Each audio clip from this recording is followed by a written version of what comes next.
नमस्कार साथियों, आप सभी का स्वागत है हमारे YouTube चैनल ज्ञान विद सुखदेव में। आज का जो टॉपिक है इस वीडियो में मैथिली शरण गुप्त जी से संबंधित इनके जीवनी के बारे में जानेंगे और इनके रचनाएं के बारे में। तो आप सब बने रहिए वीडियो के अंत तक, और जो भी नए देख रहे हैं तो हमारे YouTube चैनल को सब्सक्राइब कर लीजिए ताकि आने वाले जो भी वीडियो अपलोड करूँगा उसका नोटिफिकेशन शीघ्र आप तक पहुँच जाए। तो चलिए शुरू करते हैं। मैथिली शरण गुप्त जी से संबंधित जानकारियाँ देखते हैं। सबसे पहले लिखा है कि मैथिली शरण गुप्त जी का जन्म है जो 3 अगस्त 1886 ईस्वी को चिरगांव यानी झांसी उत्तर प्रदेश में हुआ था। संभ्रांत वैश्य परिवार में जन्मे मैथिली शरण गुप्त के पिता का नाम सेठ रामचरण और माता का नाम श्रीमती काशीबाई था। पिता रामचरण एक निष्ठावान प्रसिद्ध राम भक्त थे। इनके पिता कनकलता उपनाम से कविता किया करते थे। मैथिली शरण गुप्त की प्रारंभिक शिक्षा है जो चिरगांव झांसी के राजकीय विद्यालय में हुई। प्रारंभिक शिक्षा समाप्त करने के उपरांत गुप्त जी झांसी के मैकडॉनल्ड हाई स्कूल में अंग्रेजी पढ़ने के लिए भेजी गई। वहाँ पर इनका मन न लगा और 2 वर्ष पश्चात ही घर पर इनकी शिक्षा का प्रबंध किया। लेकिन पढ़ने की अपेक्षा इन्हें चकई फिराना और पतंग उड़ाना अधिक पसंद था। फिर भी इन्होंने घर पर ही संस्कृत, हिंदी तथा बांग्ला साहित्य का व्यापक अध्ययन किया। आगे लिखता है कि गुप्त जी महावीर प्रसाद द्विवेदी जी को अपना साहित्यिक गुरु मानते थे। आगे देखते हैं। आगे मैथिली शरण गुप्त जी 1952 से लेकर 1964 तक राज्यसभा का सदस्य मनोनीत हुए थे। साहित्य जगत में इन्हें दद्दा नाम से संबोधित किया जाता था। डॉक्टर गणपति चंद्र गुप्त जी ने मैथिली शरण गुप्त जी को आधुनिक युग का तुलसी कहा है। मैथिली शरण गुप्त जी ने आरंभ में रसिकेंद्र उपनाम से ब्रजभाषा में रचनाएं करते थे। मैथिली शरण गुप्त जी का प्रिय छंद हरि गीतिका है। गुप्त जी को द्विवेदी काल में हरि गीतिका छंद का बादशाह कहा जाता था। गुप्त जी ने समय को कौटुंबिक कवि मात्र कहा है। रामचंद्र शुक्ल जी ने मैथिली शरण गुप्त जी को सामंजस्यवादी कवि कहा है।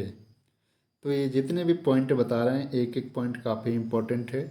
आप सब अच्छे से देखिए और नोट भी करते जाइए। आगे देखते हैं। आगे लिखा है मैथिली शरण गुप्त जी को हिंदी के प्रसिद्ध राष्ट्रीय कवि कहे जाते हैं। 1936 में गांधी जी ने ही उन्हें मैथिली काव्य मान ग्रंथ भेंट करते हुए राष्ट्रकवि का संबोधन दिया। द्वितीय राष्ट्रकवि जैसे कि रामधारी सिंह दिनकर जी को भी कहा जाता है, उसको द्वितीय राष्ट्रकवि राष्ट्रकवि हैं। मैथिली शरण गुप्त को काव्य क्षेत्र का शिरोमणि कहा जाता है। मैथिली शरण गुप्त जी को साहित्यिक सेवाओं के उपलक्ष्य में इन्हें आगरा विश्वविद्यालय 1948 में एवं इलाहाबाद विश्वविद्यालय 1958 में डी लिट की उपाधि से विभूषित किया। मैथिली शरण गुप्त जी ने आचार्य महावीर प्रसाद जी को अपना साहित्यिक गुरु मानते थे। 1974 ईस्वी में मैथिली शरण गुप्त के सम्मान में डाक टिकट जारी की गई थी 25 पैसे की। अगला पॉइंट देखते हैं। अगला पॉइंट लिखता है कि मैथिली शरण गुप्त जी की पहली कविता हेमंत 1905 ईस्वी में सरस्वती पत्रिका में प्रकाशित हुई। इसे याद रखना है। इनका आरंभिक रचनाएं वैश्योपकारक नामक पत्र में प्रकाशित होती थी। द्विवेदी जी के परामर्श से इनका पहला काव्य ग्रंथ रंग में भंग 1909 ईस्वी में प्रकाशित हुआ। मैथिली शरण गुप्त ने रसिकेंद्र नाम से ब्रजभाषाएं की कविताएं लिखी है। मैथिली शरण गुप्त जी मानववादी रचनाकार हैं। मैथिली शरण गुप्त जी को 1954 ईस्वी में पद्म भूषण सम्मान से सम्मानित किया गया एवं साहित्य वाचस्पति 1946 में मिला। बुंदेलखंड विश्वविद्यालय का नाम है जो बदलकर मैथिली शरण गुप्त विश्वविद्यालय रखा गया है। और मैथिली शरण गुप्त जी की मृत्यु है जो 12 दिसंबर 1964 ईस्वी को हो गया। अब देखते हैं इनकी रचनाएं के बारे में। गुप्त जी ने कौन कौन सी रचनाएं लिखी। सबसे पहले देखिए, ये सब खंड काव्य है। रंग में भंग, ये 1909 ईस्वी में प्रकाशित यह ऐतिहासिक काव्य है जिसमें बूंदी एवं चित्तौड़ के राजपूत राजाओं के शौर्य का वर्णन किया गया है। अगला जयद्रथ वध 1910, शरधि उपसंहार वन वैभव, ये तीनों इब्थगा 1924 में संकलित है। हिडम्बा शंकुतला 1914 ईस्वी में प्रकाशित। शंकुतला दुष्यंत का आख्यान कालिदास के अभिज्ञान शंकुतलम का पद रूपांतरण है। अगला पंचवटी 1915 ईस्वी में प्रकाशित, जबकि डॉक्टर नागेंद्र जी इसका 1925 प्रकाशन वर्ष मानता है। इसमें रामायण का प्रसंग, लक्ष्मण और सुपर्णखा का वर्णन है। किसान, ये 1918 में प्रकाशित भारतीय किसान तथा कुल्ली प्रथा से संबंधित है। शक्ति 1927 ईस्वी में प्रकाशित, दुर्गा सप्तशती में वर्णित दुर्गा के शौर्य का वर्णन है। अगला अशोधरा 1932 ईस्वी में प्रकाशित, यह भगवान बुद्ध और अशोधरा के जीवन से संबंधित खंड काव्य है। यह संगीत रूपक शैली में लिखित है। अगला कुणाल गीत, विष्णुप्रिय, ये सब चरित्रात्मक काव्य है। अगला है द्वापर 1936 ईस्वी में प्रकाशित, कृष्ण कथा पर आश्रित है। अगला नहुस 1940 में। अगला सिद्धराज 1936 ईस्वी में प्रकाशित, यह ऐतिहासिक काव्य है। सिद्धराज राजा जयसिंह के चरित्र पर आधारित है और ये 5 सर्ग में है। अजीत 1946, रत्नावली 1960 ईस्वी में प्रकाशित, महाकवि तुलसीदास की पत्नी रत्नावली का चित्रण किया गया है। अगला है भारत भारती 1912 ईस्वी में, हिंदू राजा प्रजा विजय पर्व से निबंध काव्य है। अब देखते हैं इनका रचित महाकाव्य जो साकेत नाम से प्रसिद्ध है। और साकेत है जो अयोध्या का प्राचीन नाम था। ये 1931 ईस्वी में रचित हिंदी साहित्य कोश के अनुसार रचना काल 1932 ईस्वी माना है। इसमें राम की अयोध्या के वर्णन के साथ राम, सीता, लक्ष्मण और उर्मिला का चरित्र चित्रण सुंदर ढंग से किया गया है। साथ ही कैकेयी पर लगे लाछन को धोने का प्रयास किया गया है। इसमें है जो कुल 12 सर्ग है। आगे देखते हैं। आगे लिखा है, रामचरितमानस के पश्चात हिंदी में राम काव्य का दूसरा प्रसिद्ध उदाहरण साकेत है। मैथिली शरण गुप्त को साकेत लिखने की प्रेरणा 1908 ईस्वी में सरस्वती पत्रिका में महावीर प्रसाद द्विवेदी द्वारा छद्मनाम भुजंग भूषण भट्टाचार्य से लिखे कवियों की उर्मिला विषयक उदासीनता शीर्षक लेख से मिली। साकेत शब्द पाली भाषा का शब्द है जिसका अर्थ अयोध्या है। साकेत को डॉक्टर नागेंद्र जी ने जनवादी काव्य की संज्ञा दी है। राम काव्य का दूसरा स्तंभ साकेत माना जाता है। साकेत का प्रथम सर्ग सरस्वती वंदना से प्रारंभ होता है। इस ग्रंथ में उर्मिला प्रधान चरित्र है।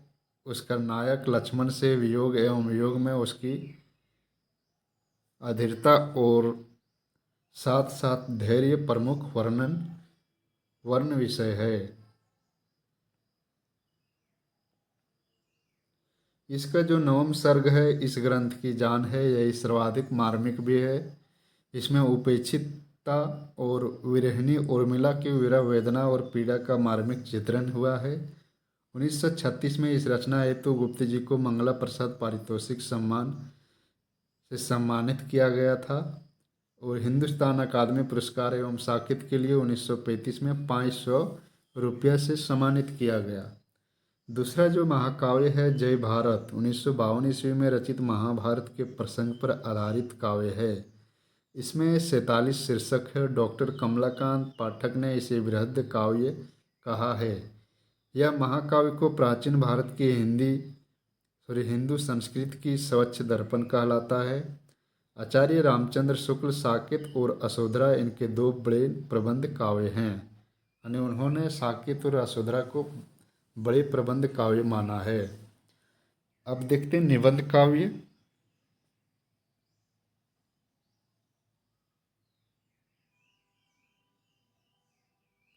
निबंध काव्य में पत्रावली, विकट भट्ट, गुरुकुल जो 1928 ईस्वी में रचित सिख गुरुओं के जीवन पर आधारित कथात्मक निबंध वाला है। अर्जन और विसर्जन, काबा, युद्ध, कविश्री, नल दमयंती, भारत भारती 1912 में प्रकाशित 3 खंड में भारत भारती निबंध काव्य है। यह राष्ट्रीय जागृति और उद्बोध का काव्य है। यह अपने समय में काफ़ी लोकप्रिय हुआ। इसका दृष्टिकोण आदर्शवादी है। उर्दू के शायर हाली के मुसद्दस शैली में लिखा गया। इसमें राष्ट्रीयता, अतिथ्य, गौरव, योगिन दशा, प्रकृति, सौंदर्य आदि विषय हैं। आगे देखिए। आगे भारत भारती की लोकप्रियता खड़ी बोली की विजय पताका सिद्ध हुई थी। ये कथन डॉक्टर नागेंद्र जी का है। अगला हिंदू राजा प्रजा विजय पर्व। विजय पर्व को है जो गुप्त जी की अंतिम रचना मानी जाती है। अगला देखते हैं गीति काव्य। गीति काव्य में कौन कौन सा आ जाता है देखते हैं।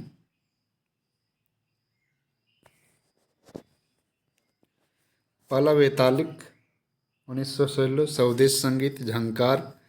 डॉक्टर नागेंद्र जी के अनुसार इसका रचना काल 1926 ईस्वी। इसमें आध्यात्मिक एवं राष्ट्रीय अनुभूति की कविताएं हैं और इसमें जो 64 छोटे बड़े गीत हैं। विश्व वेदना, भूमि भाग, उच्छ्वास, मंगलहार, आस्वाद, राष्ट्रवाणी। अगला है पद्य नाट्य। पद्य नाट्य में कौन कौन सा है तो पद्य नाट्य में अनग, दिवोदास, पृथ्वीपुत्र, जैनी, लीला, तिलोत्तमा, चंद्रहास, उद्धार। अब देखते हैं अनुवाद कार्य कौन कौन से किए। रुबाइयत उमर खैयम का अनुवाद किए। वृद्ध संहार बांग्ला से, प्रतिमा संस्कृत से, प्लासी का युद्ध बांग्ला से, सोपनवास वदत्ता संस्कृत से।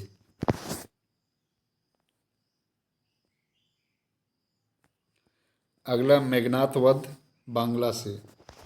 अब देखते हैं इनका कुछ पंक्तियाँ। अबला जीवन हाय तुम्हारी यही कहानी, आंचल में है दूध और आँखों में पानी। यह प्रसिद्ध पंक्ति मैथिली शरण जी के अशोधरा काव्य से है। दूसरा, हम कौन थे क्या हो गए हैं और क्या होंगे अभी, आओ विचारें आज मिलकर ये समस्याएं सभी। ये पंक्ति गुप्त जी के भारत भारती से है। अगला, अधिकार खोकर बैठे रहना या यह महादुष्कर्म है। यह पंक्ति भारत भारती से है।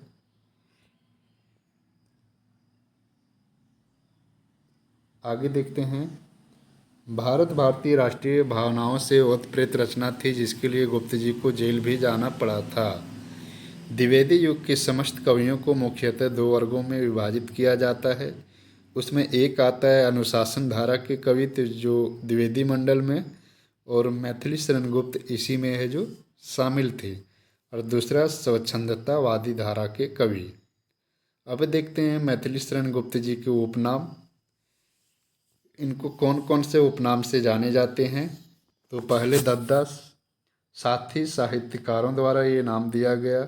युग कवि वासुदेव शरण अग्रवाल ने, आधुनिक युग का कवि गणपति चंद्र गुप्त जी ने, सामंजस्य का कवि आचार्य रामचंद्र शुक्ल ने, युगचरण हरिओद द्वारा, राष्ट्रकवि महात्मा गांधी जी। तो ये थे मैथिली शरण गुप्त जी से संबंधित महत्वपूर्ण जानकारियाँ। होप कि आप सबको ये वीडियो अच्छा लगा हो। आप सब वीडियो को शेयर कर दीजिए, लाइक कर दीजिए और कमेंट में ज़रूर बताइएगा वीडियो कैसा लगा। धन्यवाद।